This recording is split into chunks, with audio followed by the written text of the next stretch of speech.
Hello students, welcome to online classes of Career Academy Senior Secondary School भिंदमाल।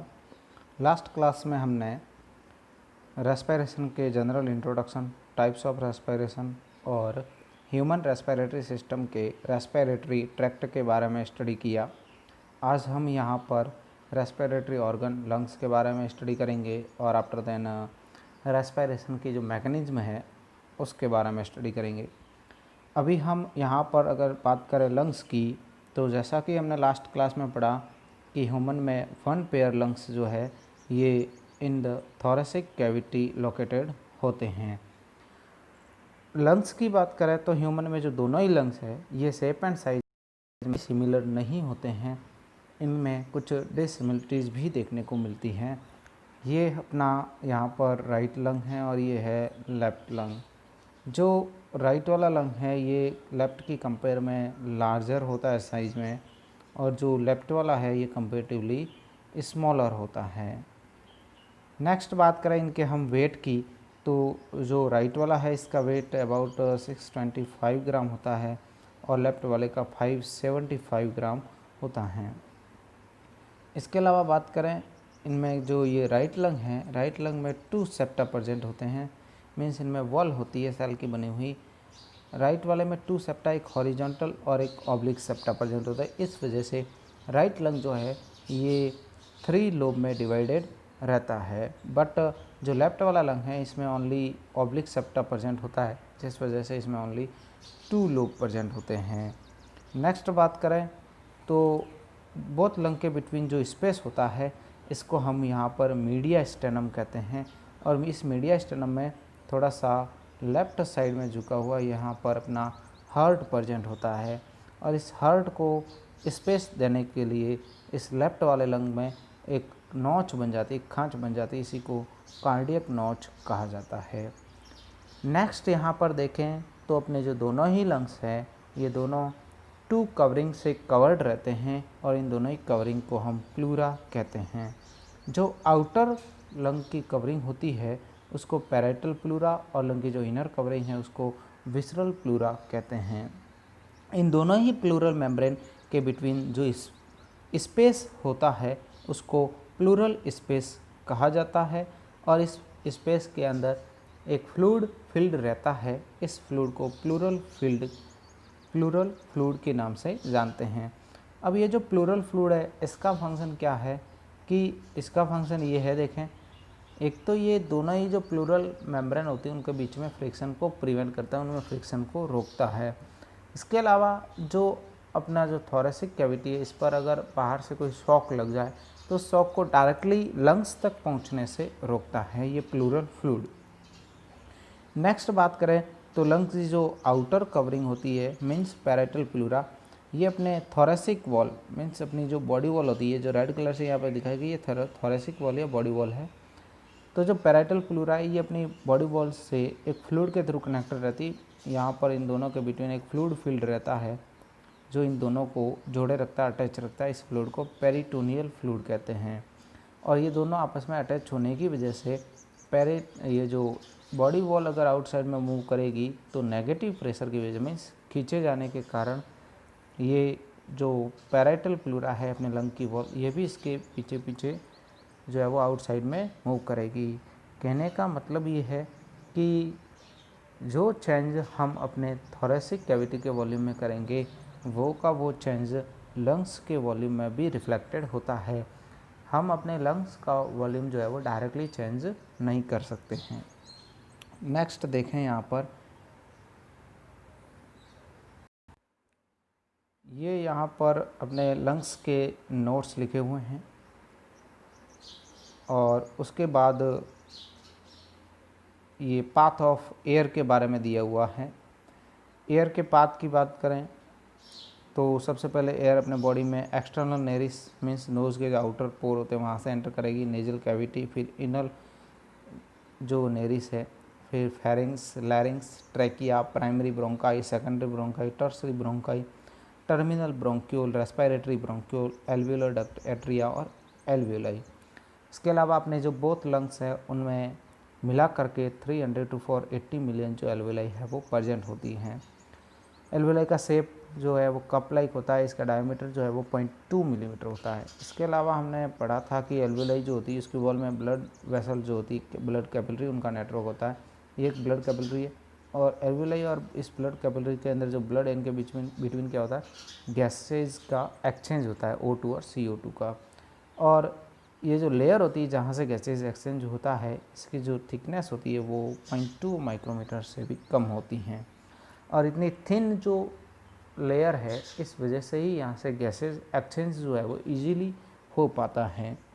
Next हम बात करेंगे mechanism of respiration की। Respiration के mechanism की बात करें तो यहाँ पर हमको पता है कि अपने बॉडी के किसी भी फंक्शन को कंप्लीट करने के लिए, कोई भी जो वर्क है उसको करने के लिए अपने जो मसल्स होती है उनमें कॉन्ट्रैक्शन होता है, अपनी मसल जो है वो वर्क करती है। यहाँ पर भी रेस्पिरेशन जो है वो उसको कंप्लीट करने के लिए कुछ मसल्स जो होती है वो इसमें इन्वॉल्व होती है और उनके वर्क करने पर रेस्पिरेशन जो है वो कंप्लीट होता है। मेनली बात करें तो यहाँ पर रेस्पिरेशन की में 2 मसल जो है वो इन्वॉल्व होती है। हम यहाँ पर नॉर्मल रेस्पिरेशन की बात करेंगे। नॉर्मल रेस्पिरेशन का मीनिंग है कि जब हम यहाँ पर रेस्टिंग स्टेज में बैठे हुए होते हैं, उस टाइम जो अपनी जो ब्रीदिंग रेट होती है, उस टाइम जो हम रेस्पिरेशन करते हैं उसके बारे में बात की जाएगी। तो नॉर्मल रेस्पिरेशन में 2 टाइप की मसल्स जो होती है वो इन्वॉल्व होती हैं। एक तो होती है डायाफ्राम और एक होती है एक्सटर्नल इंटरकोस्टल मसल्स। डायाफ्राम की बात करें तो डायाफ्राम जो है ये अपने लंग्स के जस्ट नीचे की तरफ प्रेजेंट एक मस्कुलर ऑर्गन होता है, ये यहाँ पर, जो कि इस शेप में रहता है। और इस जो शेप है डायाफ्राम का, जिसमें कि ये बीच में से तो ऊपर की तरफ प्रेजेंट है और जो साइड से ये क्या होता है, डाउनवर्ड जो है वो प्रेजेंट है। इस शेप को कहा जाता है डोम शेप। मीन्स डायाफ्राम का जो नॉर्मल शेप जो होता है, जब ये कॉन्ट्रैक्ट नहीं होता रिलैक्स स्टेज में, तब ये डोम शेप रहता है। और जब ये कॉन्ट्रैक्ट होगा तब ये यहाँ से क्या होगा, फ्लैट होता है और फ्लैट होकर के डाउनवर्ड मूव कर देता है और फ्लैट हो जाएगा। देखो, किसी भी मसल के कॉन्ट्रैक्शन के लिए हमें पता है कि अपने जो ब्रेन है वहाँ से सिग्नल आता है, वहाँ से इम्पल्स आता है। जैसे अपने पेन पड़ी है, पेन को उठाना है हाथ से पकड़ करके, इसके लिए भी क्या होगा, पहले हम सोचेंगे, सोचने से क्या होगा, माइंड जो है वो अपने जो हैंड है, हैंड की मसल को सिग्नल भेजेगा और फिर हैंड की मसल कॉन्ट्रैक्ट होगी और कॉन्ट्रैक्ट होने से हम उस पेन को उठा पाएंगे। तो किसी भी जो मसल है उसका कॉन्ट्रैक्शन के लिए अपना जो ब्रेन है, सेंट्रल नर्वस सिस्टम, वहाँ से सिग्नल आना ज़रूरी है, सिग्नल आएगा। तो यहाँ पर भी क्या होता है कि जो अपना ब्रेन है, ब्रेन से सिग्नल आता है और फिर डायफ्राम जो मसल है उसमें कॉन्ट्रैक्शन स्टार्ट होता है। सेकंड जो मसल होती है अपनी रेस्पिरेशन में इन्वॉल्व, वो है EICM, जिसको हम एक्सटर्नल इंटरकोस्टल मसल कहते हैं। ये एक्सटर्नल इंटरकोस्टल मसल कहाँ प्रेजेंट है, ये जो रिब्स यहाँ पर आपको दिख रही है, अपनी रिब होती है, उनके बिटवीन जो मसल होती है उसी को EICM कहते हैं। और जब इनमें कॉन्ट्रैक्शन होता है तब अपनी जो रिब्स होती है वो आउटवर्ड और अप साइड में मूव करती है। मीन्स आउटसाइड और अपवर्ड में मूव करेगी। ऐसा होने से क्या होगा, अपने थोरेसिक कैविटी का वॉल्यूम बढ़ेगा। नेक्स्ट देखें यहाँ पर, अब हम अपने रेस्पिरेशन के मैकेनिज्म की बात करें तो ह्यूमन रेस्पिरेशन जो है इसको हम 2 स्टेप में पढ़ते हैं। एक तो होता है इंस्पायरेशन, जिसमें हम एयर को इनटेक करेंगे, और एक होता है एक्सपायरेशन, जिसमें हम एयर को रिलीज़ करेंगे। फर्स्ट बात करें इंस्पायरेशन की, यहाँ पर हेडिंग लगी है नॉर्मल इंस्पायरेशन, बिकॉज यहाँ पर नॉर्मल रेस्पिरेशन की बात हो रही है। नॉर्मल इंस्पायरेशन के लिए भी क्या होगा, यहाँ पर मसल को वर्क करना ज़रूरी है। और मसल को वर्क करने के लिए क्या होता है, अपने जो ब्रेन है, ब्रेन का एक पार्ट होता है मेडुला ऑब्लोंगेटा, जो कि अपने बॉडी की इनवॉलेंट्री एक्टिविटीज़ को रेगुलेट करता है। जो ये रेस्पिरेशन है वो भी इनवॉलेंट्री एक्टिविटीज़ ही है। इसके लिए क्या होता है, अपने मेडुला ऑब्लोंगेटा से 2 सेकंड के लिए जो सिग्नल आता है, 2 सेकंड के लिए सिग्नल आएगा मेडुला ऑब्लोंगेटा से, कहाँ आएगा, डायफ्राम और EICM मसल के पास। जैसे ही डायफ्राम और EICM जो मसल है इनके पास सिग्नल आ जाएगा मेडुला ऑब्लोंगेटा से, और मेडुला ऑब्लोंगेटा से सिग्नल आने के बाद ये क्या होना लग जाएगी, कॉन्ट्रैक्ट होना स्टार्ट हो जाएगी। जैसे ही डायफ्राम कॉन्ट्रैक्ट होना स्टार्ट होगा, डायफ्राम पहले तो रिलैक्स स्टेज में डोम शेप में था, अब इसमें कॉन्ट्रैक्शन होगा और कॉन्ट्रैक्शन होने से ये डाउनवर्ड मूव करेगा और फ्लैट हो जाएगा। और ऐसा होने से क्या होगा कि जो अपना थोरेसिक कैविटी है इसका वॉल्यूम इधर एंटीरियर पोस्टीरियर एक्सिस, अपने बॉडी का जो ये वाला पार्ट है इसको एंटीरियर कहेंगे, जो नीचे वाला पार्ट होता है उसको पोस्टीरियर कहा जाता है। तो इस वजह से डायफ्राम कॉन्ट्रैक्शन होने से अपने बॉडी का एंटीरियर पोस्टीरियर एक्सिस में वॉल्यूम बढ़ेगा।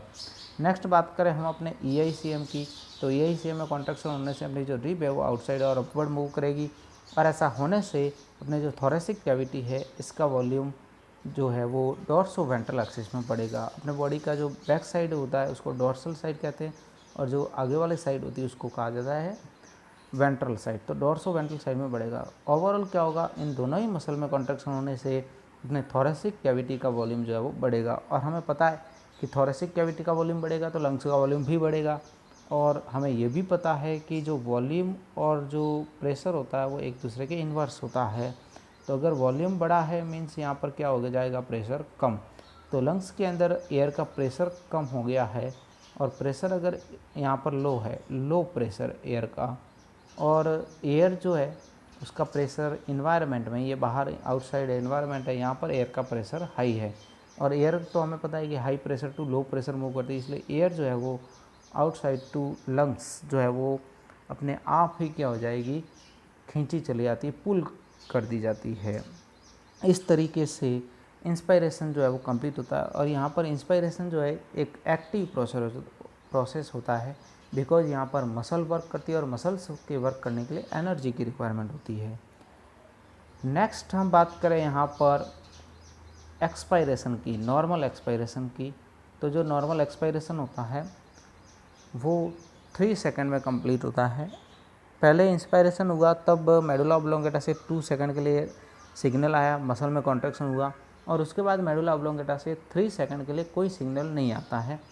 और कॉन्ट्रैक्शन के बाद जब 3 सेकंड के लिए सिग्नल नहीं आएगा तो जो मसल कॉन्ट्रैक्ट हुई थी अब वो वापस से क्या होने लग जाएगी, रिलैक्स होना स्टार्ट हो जाती है। देखें यहाँ पर ये जो मसल है इसमें रिलैक्सेशन स्टार्ट हो जाएगा जब यहाँ पर कोई सिग्नल नहीं आएगा। तो अभी तक मसल कॉन्ट्रैक्ट थी, अब इसमें क्या होगा, ये डायफ्राम जो था पहले कॉन्ट्रैक्शन हुआ तो फ्लैट था, अब इसमें रिलैक्सेशन होगा तो ये वापस अपनी शेप में आ जाएगा और ये वापस डोम शेप हो जाएगा, मीन्स अपवर्ड मूव करेगा। जैसे क्या होगा, थोरेसिक कैविटी का जो वॉल्यूम है वो एंटीरियर पोस्टीरियर एक्सिस में डिक्रीज होगा।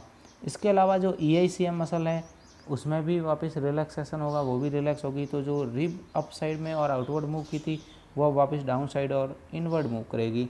और ऐसा होने से क्या होगा, थोरेसिक कैविटी का जो वॉल्यूम है वो डॉर्सो वेंट्रल एक्सिस में कम हो जाएगा, डिक्रीज होगा। ओवरऑल क्या होगा, ऐसा होने से जो थोरेसिक कैविटी है उसका वॉल्यूम डिक्रीज होगा, मीन्स लंग्स का वॉल्यूम भी डिक्रीज, और लंग्स का वॉल्यूम डिक्रीज तो यहाँ पर लंग्स के अंदर एयर का प्रेशर क्या हो जाएगा, इंक्रीज। और प्रेशर यहाँ पर हाई है और इन्वायरमेंट में अगर प्रेशर लो है तो क्या होगा, एयर जो है वो lungs to environment means outside में रिलीज़ कर दी जाती है।